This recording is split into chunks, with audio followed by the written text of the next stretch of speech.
Hey guys, it is Sunday and welcome to my Mormon story. We're so close to the end, but as always, there's more. I will try to get through as much as I can today. We may still have one or two more after this. We'll have to see kind of how it goes today and how much I ad-lib, because I did take notes. But like I've mentioned with the last couple, that I remember a lot of this very well, and those memories are very fresh in my brain because it just wasn't that long ago. I left the church. The official date that I left and stopped going, I'm counting as March 11th. That's the day that I kind of made the announcement publicly on Facebook, which I'm going to talk about today. So I'll just get started here. One of the reasons that I had so much trouble leaving, and remember at this time where we left off last time, oh, my cats are going to be crazy. One of the times that or at the time we left off last time, I was pretty much out. I didn't want to go to church anymore. I didn't believe it was good. I didn't want to be involved, but I have 6 kids and many of them were very young. I didn't know if leaving would be a really good thing for them or not. I still kind of had that mindset that where else do you raise good children besides in the church? That's ridiculous. It's ridiculous to me now. I feel like I'm a better parent outside of the church than I was in the church. But, that's the parenting, and like being a mother is like the entire goal of every Mormon woman. That is the pinnacle of our worth. And so that was very deep seated to me. And so that was difficult for me to kind of get past. I had my daughter Lily, who was in college at the time. She's still in college, but she, it's been a while since then. And she had been dating a boy who had recently left on a mission. And so I thought, I don't know what's going to happen with them. What if he comes home and she decides to marry him? And the idea that I could miss her wedding and not get to be there with her in the temple, that just broke my heart. So I just kept hanging on by a thread because I didn't know how to reconcile my love with the Book of Mormon. I felt that the Book of Mormon was full of very good things. It didn't occur to me at the time that it was fake and that it was made up and that it was disguised as something that was wholesome and good and things to be kind of bait for people to come and join and give their money and for women to become multiple wives. So, I just couldn't reconcile that with all my feelings about the church as an institution. Do I leave, never come back? Do I stay and just sit quietly and kind of ponder my own beliefs, which would be easier if I hadn't been in a leadership position in the Relief Society? Do I vehemently speak out and start to kind of rage against the machine or try to be the change? I mean, I'd been trying to be the change from the inside for years, which proved fruitless. For the most part, I gained some close friends that agreed with me because of that, which is awesome. But overall, that just kind of got me a reputation of kind of being contradictory and kind of being a troublemaker. Not to a degree that I was like a pariah or anything like that, but people definitely knew who I was and what I would say all the time. So, I wished that I didn't have such a high profile calling and that I could just kind of blend into the background and kind of quietly have time to think about it. And, without every church interaction being like a show and a facade, because I was kind of front and center.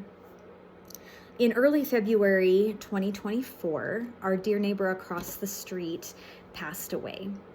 He was in his 90s, and he and his adorable wife had been married for 70 years. She still lives across the street from us, and I love her. I adore her.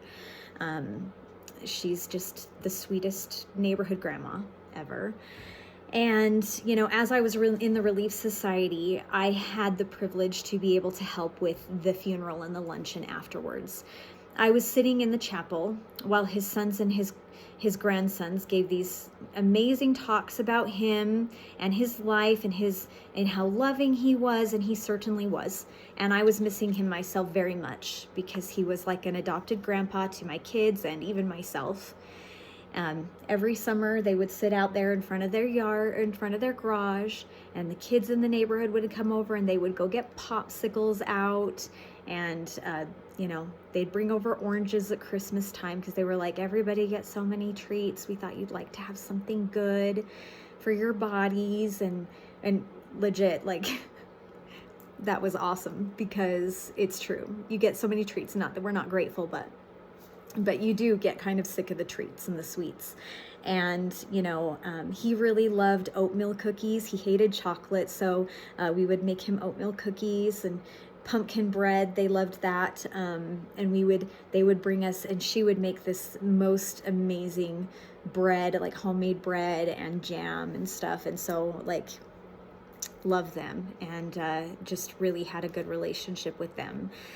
And of course, Mormon funerals are controversial anyway, because it's really just like they use it as a time and tool to recruit.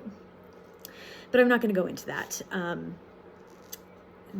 I think that his children did a very good job of gearing it toward him and his life and his memory, despite the fact that the church used it the way it uses all funerals, as a way to recruit and to convert. But I was sitting there with my kids, because my kids all came because they loved him and respected him, and they wanted to be there as well. So we came to support. And we were all sitting there, and someone nearby me whispered, and I didn't know these people, probably friends or family members of the man who had passed away, but they were sitting nearby, and I could hear the conversation just because they were near me. And of course it was a quiet environment, because it's the church, and this woman said to the man, "Can you imagine how depressing this would be if we didn't know what comes next?" And I'm paraphrasing a little bit there, but that was like the gist of it. And I thought long and hard about that. I do feel like there's a level of comfort that comes with having, a knowledge of the afterlife. And I say that in quotes, because we don't really actually know anything about what comes in the afterlife. Mormons like to say, I know the church is true. I know that this person is the prophet, whether that's Joseph Smith or Nelson or whoever at the time, but they don't. Nobody knows anything, really, not about what comes next. And I do feel like there's that level of comfort that comes with having that knowledge of an afterlife, that you'll see your family again. But most people in most religions have this in some capacity. I also feel like this knowledge or faith in continued existence makes people a little bit flippant about life in general. Yes, it can be a relief to think it's not goodbye, it's till we meet again. But with this knowledge of the afterlife and what the big picture is, there's like there is less emphasis on the need to relieve pain and suffering for those in this life, because it's all about, procuring your space with God for later, after death. My cats are still going nuts, so if this falls over, it's their fault. Usually they sleep all day, but it's like raining and snowing right now, which is my favorite kind of weather. And I think that they're invigorated by the lack of sunshine. Anyway, sorry to interrupt.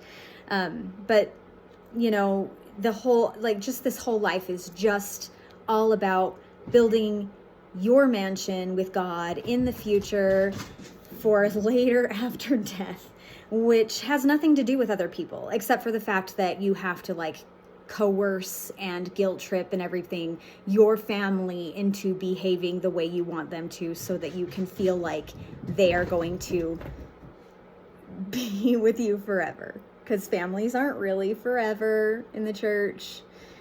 I'll get to that another time. But yeah, this whole life is all just about you. So people get to be preoccupied with their own perfection and their own sins and their own repentance, their own comfort and expectations of mansions. It's exceptionally egotistical. So we get dismissive of parents who have miscarriages and who lose children to disease or accidents, and oh, you'll get to raise them in the millennium and everything happens for a reason. Maybe there was something wrong with the body and the baby needed a different one. I personally received that one.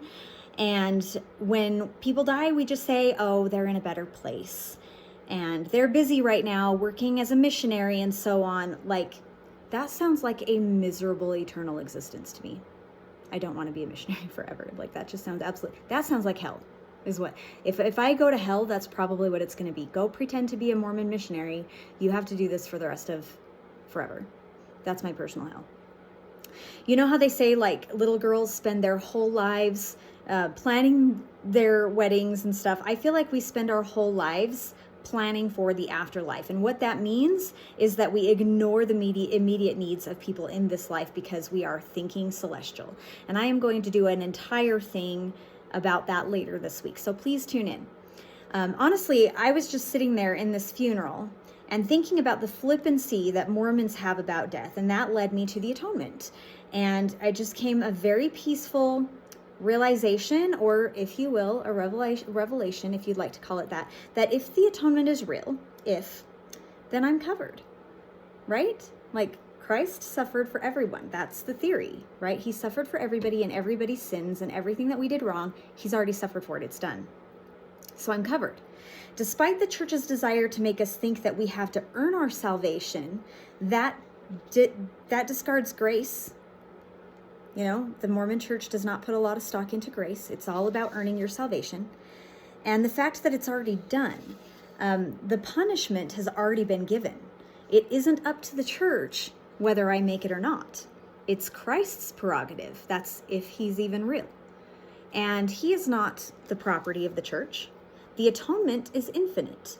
And my ultimate goal isn't to go spread hate and evil things necessarily. I don't think that's what I'm doing with this. I know a lot of Mormons, active Mormons, would think that that's what I'm doing with this, but honestly, I'm only sharing my personal experiences and my personal feelings about things.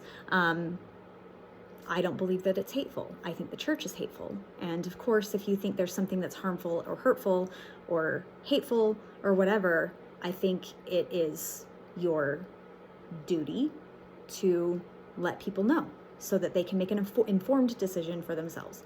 And, you know, my goal isn't to spread hate and do evil things. My goal is to align myself with the things that are good and kind and inclusive. And I think that that is what God would want from me more than he would want me to follow strict rules and to not drink my chai or not to say bad words or to continue to give money to an institution that hurts people. Again, that's assuming God is real, because I don't believe in God. So if it's all real, then I'm fine.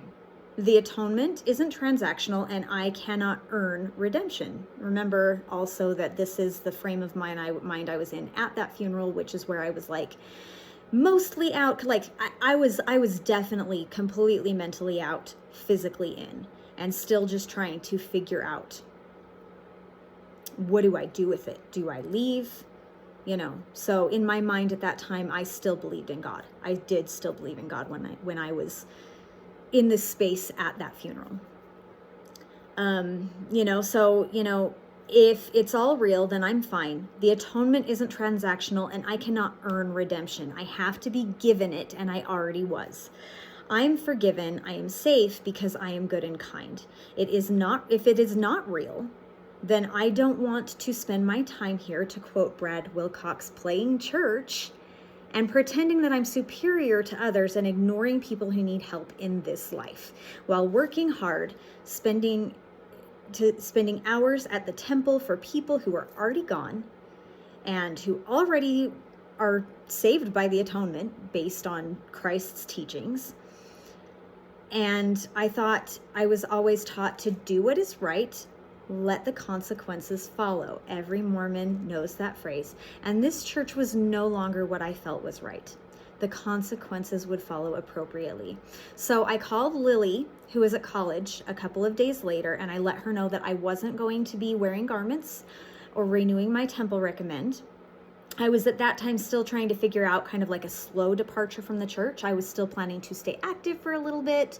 I decided, you know, I even thought like maybe I'll just serve out the rest of my time in Relief Society, and when I'm released, then I'll quietly disappear. Do you know what I mean? But typically that's a 4-year calling, and I had only been in there a year and a half, and that would be a long time for me to fake it. So that seemed very daunting.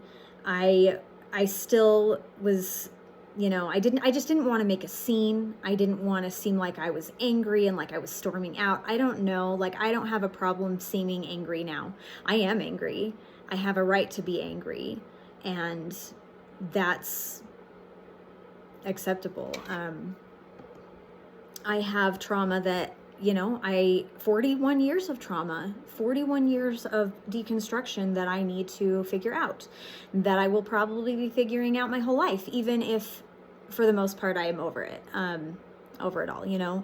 And I think day to day, I know you guys see my videos and that kind of seems like, you know, that's everything, but that's not the extent of my life. And I think for the most part, I'm doing really well, but there's always going to be something that comes up that brings up feelings, you know. It's like mourning, you know, it's like grief. You can do really well for a while, and there's really not a timestamp on it, you know. But I didn't want to alienate people I loved in my ward. I was still working through all that, and my daughter told me that she was very glad I said something because she was not going to church anymore either. And she said that there was so much emphasis on the next life that she could not ever feel like she was enjoying this life or solving problems for herself now, all for something she didn't know was true or would happen for sure. And she also started dating an ex-Mormon boy who I just adore. He is wonderful. They've known each other since 5th grade, and he's basically, not even just basically, but for all intents and purposes, he is a part of our family, and I just love him. Now this is a year later, of course. So he's been around quite a while, and I just love him. So I was very happy to hear that, and to hear that she's on the same page. She was on the same page. She had left. And it wasn't that she was like afraid to tell me, just that she just, like I've said before, my kids, probably my 3rd daughter, Scarlett, she probably has the most trauma of all of them, but like my older kids just don't have the same kind of trauma I have. They weren't in it for as long. I was always a very nuanced parent. They had their dad, who was not a member for the majority of their life anyway. He left when we got divorced, and you know, like they just had a lot of perspective that I didn't have growing up, and the space to make decisions for themselves. We've always made sure that that was a thing. And so I'm very proud of that. It's not all me, but I'm a big part of it. And so I'm proud of that for them, that they just don't have that kind of trauma that, you know, I had. And so she wasn't scared of like the conversation about it. She already knew that her brother left. She knew how I reacted to that. She wasn't, you know, trying to hide it, just that it just wasn't important. And she knew that it wasn't important to me that she go to church or whatever. I was worried that my going was important to her. So, you know, but, you know, she had fully departed from the idea that a temple marriage would be on the horizon at all. And that was a very big comfort to me, because also my son, who you've met a couple of weeks back, he was in my video, he had already left too. So that was 2 down. I had kids at home, but I kind of thought, you know, at that point, if we leave as a family, if I talk to them and kind of give them reasons why and what we feel, maybe they'll follow suit, maybe they'll feel the same, and then I won't have to worry about missing weddings and missing important things and stuff like that. So the same day, which was February 28th. So this is the end of February. I sent the following to my Relief Society president. Again, this mindset here where I was making choices to not attend a temple anymore and to not wear my garments because I didn't believe that that was a thing that I needed to do. But I was still trying to figure out a slow and invisible departure from the church. And so this is what I wrote to her. I said, "This is difficult for me to write, and I have been putting it off for too long. I need to write this to you and let you know where I'm at right now. First of all, I have very much enjoyed the opportunity to serve with you and be involved in the well-being of the women in our ward. I appreciate your faith in me. With that said, I need to let you know that I have decided to no longer attend the temple, and once my recommend is expired, I will choose not to renew it. Not because I want to sin or because I'm not worthy or because I haven't prayed about it or studied in depth, but because there are things in this church that I don't believe in, which I cannot reconcile in my soul.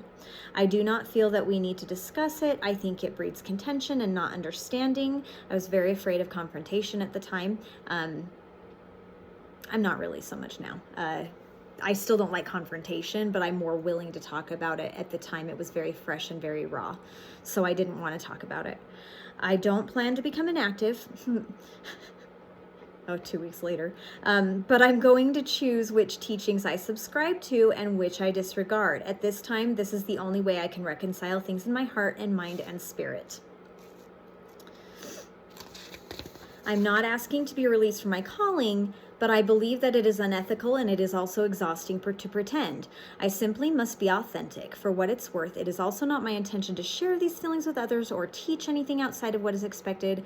My path has been harrowing and difficult, and if someone reaches at this, it must be on their own terms, not induced by another person." I do still believe that. If anybody is watching these videos, it's because they are finding them on their own. I'm not sending these to anybody and saying, "Here, listen to my opinion about these things." I don't typically talk about the church with, my neighbor down the street who's still active. I'm not sending them these kinds of things. I'm talking about these because the people who will watch them are already of like mind. They have already done research. They already have feelings, and maybe they might be on the fence about something, and I can give them kind of like a soft place to land and some solidarity.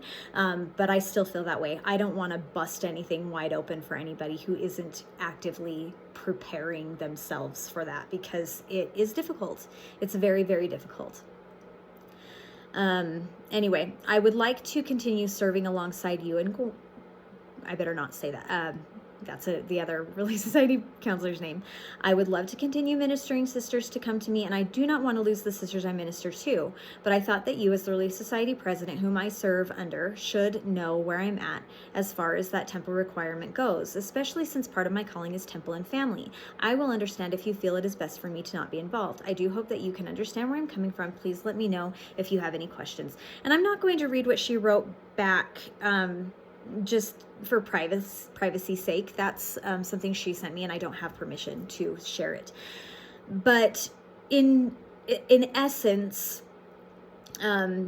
she said, and I feel like it's different because I don't know. I shared the texts that my bishopric sent to basically threatened excommunication. I feel like that's different. She was very, very kind and very, very understanding. And she said that she would like to keep me in the Relief Society, which was bittersweet to me because I felt grateful. I meant what I said when I told her that I was grateful for the opportunity to serve and that I enjoyed serving with her. That was also bittersweet because it was very difficult and very time consuming and exhausting and stressful, but also I did enjoy it, and it was rewarding in a lot of ways as well. But I was slightly disappointed because I felt that if she had said, you're right, maybe you need some time to think or some space or something, I very, very much appreciated her understanding and her kindness and her love. But I also kind of felt like I had kind of hoped a little bit that she would kind of say, maybe you need some space and some time to think about things. I'm here for you, whatever. I would have appreciated that a lot. But, that would have given me the space that I wanted to be able to quietly step away without it being blatant and obvious.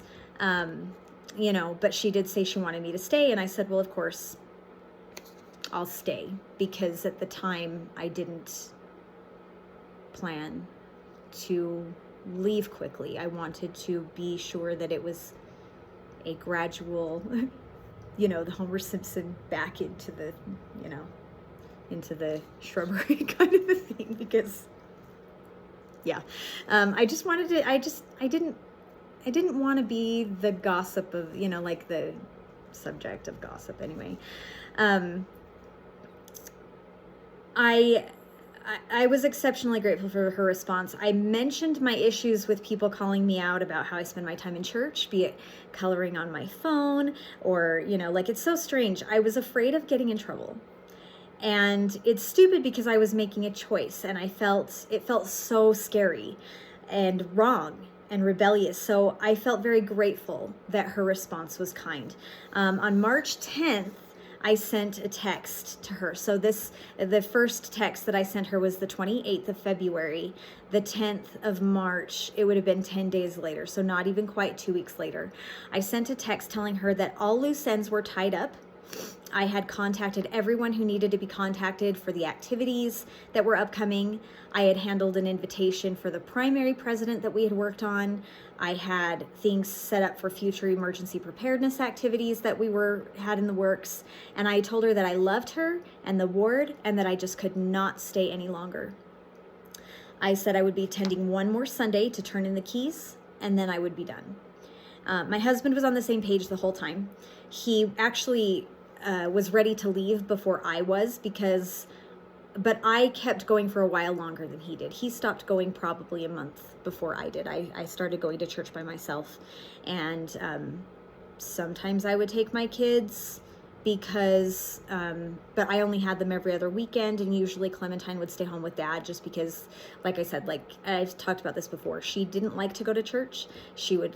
She didn't mind sacrament. She was with her parents. She has some anxiety issues, I think. But she didn't like to go to class and stuff like that. So if Dad was staying home, she would also stay home. So sometimes I'd go by myself. Sometimes I would take my other kids who, when they were with me. And they typically just went along with it because they were, Scarlett for a long time would only go to sacrament, but she wouldn't go to Young Women's or Sunday school. She would just walk home after, or sometimes we'd drive her home. It was fine with me either way.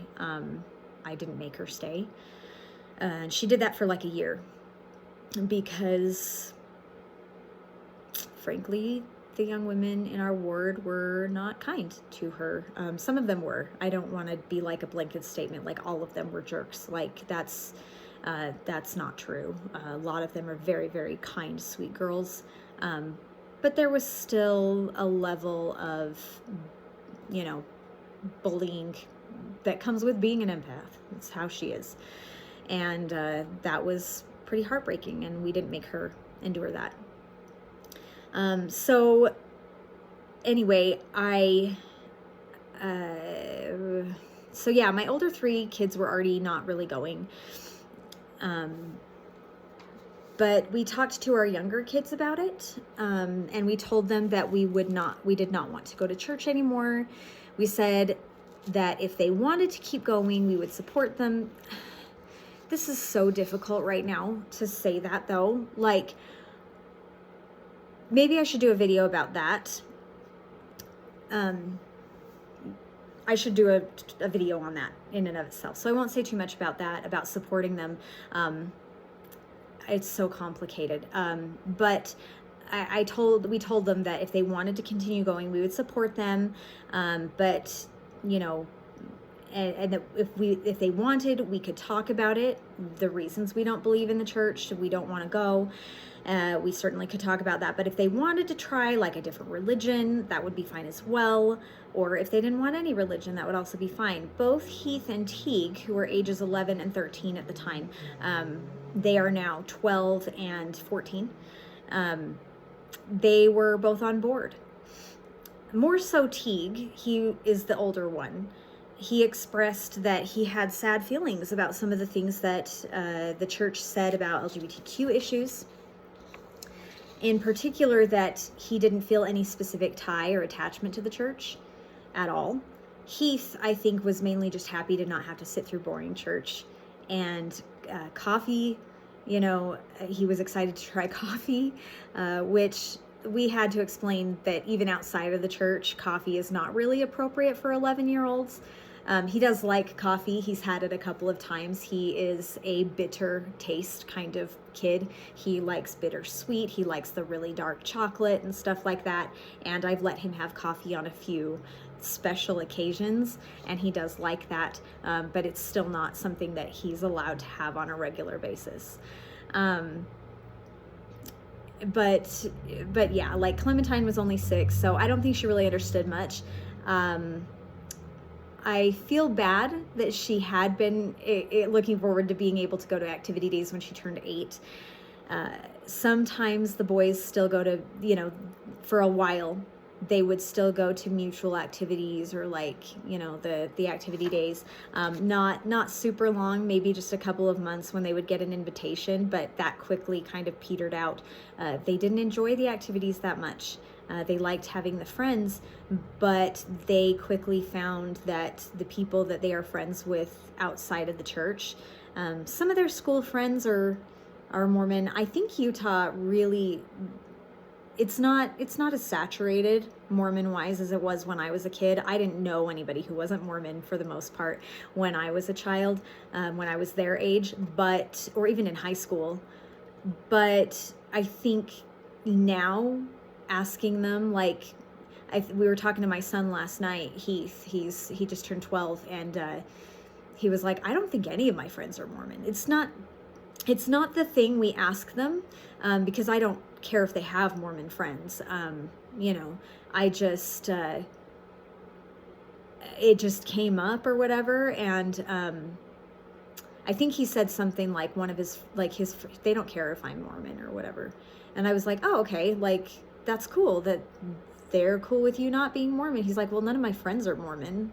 She's not Mormon either. And I was like, okay, cool. It's not a thing that comes up. It's not the thing that we ask our kids about. Well, are they Mormon? That was the thing that my family would ask me about. Well, are they Mormon?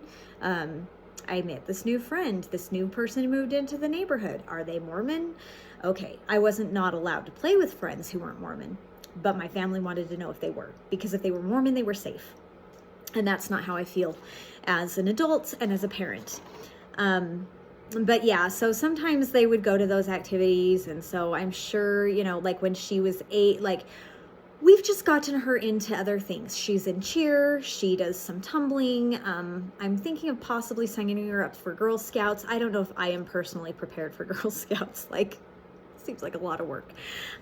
But she's involved in other things. We are doing a birthday party for her this year. I'll talk more about that when it comes to her, closer to her birthday, because it's the 8th birthday and all of her siblings got an 8th birthday party. But they're just young enough. They're just all young enough that they didn't really see a lot of red flags too much in their lives. And most of it was just routine. So I'm really glad for that. I don't want them to have trauma or lack of autonomy like I had. So I'm really glad for that. The last Sunday I was there, I walked into church feeling very, very nervous. I didn't know who knew what. I know my word talks. I was there. I was in the meetings where people talked about other people. I do think with the best of intentions and with care, but also that level of judgment and superiority. Do you know what I mean? It was very bothersome to me. It's another one of those things that I felt very uncomfortable being involved in. So I'm sure that I was a topic of conversation. But I walked in there and my Relief Society president was standing there greeting people as they came. She gave me a big hug and I cried, and she told me she loved me, and to always reach out and she'd be there for me. I said I appreciated that. And then I went to sit down, and I didn't sit in my usual spot. We usually sat about 3 rows back in one of the long middle pews because we have 6 kids, and everybody kind of gets their own spot. Everybody in the church, it's not exactly assigned seating, but if you're Mormon, you know what I'm talking about. Probably anybody who attends church regularly kind of knows this. You have your own specific spot that you kind of take over, and then everybody sits in the same spot every week, and so everybody kind of has their place, and it might vary slightly, like maybe you'll sit on the fourth row this time, or maybe you'll sit on the side row because half your family's sick that week or something, but for the most part you sit in the same spot, and I didn't sit there. And this was the first week that my family hadn't come at all, and I asked a friend who was sitting alone if I could sit with her. And I looked over at my family's empty row where we used to sit. And it was empty because, like I said, it was the first week my family wasn't there. So people expected us to be there. They expected our family to sit there. And I thought for a minute about how in a few weeks that row will be filled in. It'll be like we were never there. And we are replaceable in the church. Nothing any of us have done in that ward was permanent. And as people move in and out, we will be forgotten. I did shed many tears that day, but part of it was because I was so relieved to be there and to be looking around and feeling the weight of absolute validation that my choice was correct. I was not sad. I was crying more because I was scared of getting in trouble, which is so stupid. But I was afraid I was going to be in trouble. I was afraid that I was going to have to offer an explanation. And I was crying because I felt there were multiple emotions there, and I was crying because I felt so validated. And being there in that sacrament meeting, I knew that my choice was correct for me, and that I could not wait to not ever come back to the church. I did meet with the bishop after church per his request. He sent me a text in the middle of sacrament and asked me to please meet him after church. I was so scared of him. I did not want to go. I was more afraid of him than I was my parents. He is my own age, or possibly even younger. Our kids graduated high school together, his oldest daughter and my second son. They graduated in 2024. And I tried to tell him I didn't want to discuss the problems that I had, but he persisted because I think that bishops have this idea that they can just offer an answer and it's going to be fine. And, oh yeah, it'll fix it, And I just clumsily stumbled over LGBTQ issues. He knew my daughter was bisexual. My ex-husband is gender fluid. And for a couple of years, exploring he goes more by him now. I'm not being disrespectful. We've had this conversation many times. Had for several years gone by Charlotte, which was female and considered himself transgender. Now he's more gender fluid, more leaning toward male again. There was some exploration, some self-exploration there. At the time I left, he was more Charlotte than Brandon and more feminine than masculine. So, my kids, that kind of plays into some of the reasons that my kids, like Teague, noticed the unkindness toward the LGBTQ community. Teague himself is not gender fluid. He is a he. We've had the discussion. But he likes to push, gender norms sometimes.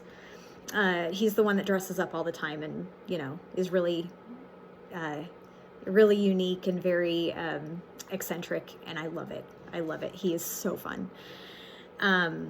But I kind of stumbled over that with the bishop, the LGBTQ issues, racism in the Book of Mormon. And I got the typical apologist answers that were not new to me.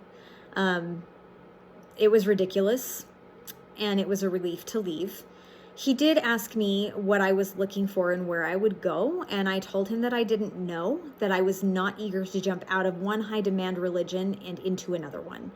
And I planned to take some time. So a couple of days later after that happened, I made a post on Facebook. I didn't immediately plan to do that. I had wanted to just not really address it at all. I wanted to do the quiet leaving thing, but I had posted about trying coffee, and I posted about a tarot deck I got. And again, tarot is not new to me. I already had several decks when I got the new tarot deck. It was a dark crystal, which is my favorite fandom, my favorite geekdom, and I love the dark crystal. So I had posted about that. But again, like, it just goes to show, like, these people did not know me beyond a superficial kind of level. It was all very friendly, but no deep friendship there. And I had posted, about those things. And I posted about coffee. I was like, coffee tastes like you're swallowing a charcoal straight from hell or something like that. Like, it was kind of funny and people laughed, but I was like, it was the most awful thing. So, some people who saw these things were suddenly impressed and prompted to send me their testimonies or articles from the Liahona. And I wanted to make my stance clear, and I just didn't want to be bombarded with those. I did not want to feel pressured to make decisions that other people wanted me to. I certainly did not want to get roped back in. It was kind of a finality thing for me. This is final. This is what it is. So my post went like this. And remember, I posted this on March 11th. So that was this month, my anniversary of being out of the church. This is when I kind of officially consider myself being out of the church and no longer going to church, no longer physically and mentally out, but just completely out. My records were removed in January this year, which I think it was the 10th, which is pretty close, to almost, not a whole year, obviously, in January, but like the dates kind of line up there. But this is what I posted on Facebook in the post that I made. Long, vulnerable post ahead. I have started to get private messages from people in my ward and also friends here on Facebook who have possibly seen some of my posts about coffee, my tarot deck, my soap, spells, or potions. Oh yeah, I was starting to post more witchy stuff, which again, isn't a surprise to people who know me personally. I appreciate the curiosity and any genuine concern there is for me. While the truest answer is just that it's not anyone's business, I respect you all, and I feel like this is a massive step, and the curiosity is natural. And because of the kind of people I know you to be, I know that you are being genuine when you reach out. I have stepped away from the LDS Church. Officially, I have requested to be released from my calling, and I have let my local leadership know that I won't be attending anymore. While I have ethical problems with many aspects of the church for around 6 to 7 years, I have considered myself a nuanced member and tried to be the change from the inside. The last 2 years or so, things have gotten very, very difficult for me to justify, and I have not been able to reconcile things. In the last 3 months, I have taken steps to distance myself. The church has given me many good things. I am not anti-LDS, but I cannot stay and support an institution I believe to be corrupt. It's just that simple. I really don't want to talk about my reasons for leaving. I will say this. My reasons and problems with the church did not come from anti-LDS materials. It came from the Book of Mormon and teachings from conference, from reading and studying things the church itself publishes, speaks about, and endorses. One reason I do not want to talk about this is because I came to these conclusions on my own. I wrestled with them, I made excuses for them, and I made those square pegs fit into round holes. It became painful. Frankly, if you are a person who is happy and healthy in the church, then it is better for you to stay that way. If it is working for you, I'm so genuinely happy for you. Do the things that speak to your heart. This does not work for me any longer. I do not want to talk about my reasons because this has been the most torturous, tumultuous, terrifying, and abrasive journey of my whole life. I was born and raised here. I'm taking great risk in stepping back. I'm making sacrifices. I don't want anyone to have to make those. If you aren't in that place, then I don't want to bring you into it. If you aren't finding that on your own, I'm not the person who will blow it wide open for you. I know the assumptions that arise when someone leaves the church. They just wanted to sin. With the exception of trying coffee, which is absolutely repellent and I never want to try again, nothing about my life can indicate sin. I also don't drink coffee. I also don't think coffee is sinful. I'm 41-year-old mom of 6 with 2 college-age students and a job. I spend my days painting with watercolors, crocheting, and trying to keep my patience while I teach my 6-year-old to read. There aren't any stereotypical sins I can legitimately partake in. It's the easy path. This is most certainly not easy. They didn't study enough. I studied everything, and I did everything right. They just needed to pray more. I still pray all day long. I did at the time. I don't now. Remember, not attending organized religion doesn't mean I don't have morals. In fact, my morals are stronger than what I found in the church. And part of my leaving was because I felt that the church only let me be about half as good as I aspired to be. Please do not bear your testimony to me. I know all the primary answers. If you feel something about the church, I'm so authentically happy for you. But telling me that it's true, or that this church is the only place to be with my family forever, or the only place to find the Spirit of God, or who has prophets, doesn't change my feelings. But it's one of those things that undermines my boundaries, my decisions, and my own personal revelation. I appreciate your support and understanding. I truly and deeply hope that we can remain friends. Please enjoy my snarky meme added for humorous emphasis only because I don't believe any of us are going to hell. And it was a meme with a lady that was making a basket that said, "Me almost finished making the handbasket I'm going to hell in." It was just kind of funny. I was very grateful to receive a lot of really great support. I also would go and buy chai tea, and I would not know how to order things. I did not know what it meant, and I would say, I just left the Mormon church, and immediately there were like 3 people I hadn't even noticed there come over and be like, "Oh, we support you. Let me help you. Let me tell you what these things mean. Good luck. I hope you like that. This one's my favorite." And it's the kind of thing that I would have attributed to like the spirit or as like a, miraculous or a faith-building experience if I were a TBM. The next paycheck that I got was the first one in my whole life, including my inactive years when I was in college, that I didn't pay tithing on. I related to my brother that I felt really guilty, not because I wasn't paying tithing to the church, but because I had gone my whole life without that 10%, and I felt like I should be using it in another productive way for a charity or something. But I needed that extra money too, and it had been an immense relief to have it for a little. It has been an immense relief to have it for a little wiggle room, because with 6 kids, unexpected expenses are always popping up, and it really is okay for me to be able to take care of my family with that money. And I'm going to end there. We might end next week. I'm not sure. Might be 2 more weeks. I just have a lot to say. But thank you so much for listening. And let me know your thoughts. I'd love to hear from you. And please tune in. I have a lot to say this week. So we'll talk to you later. Thank you so much.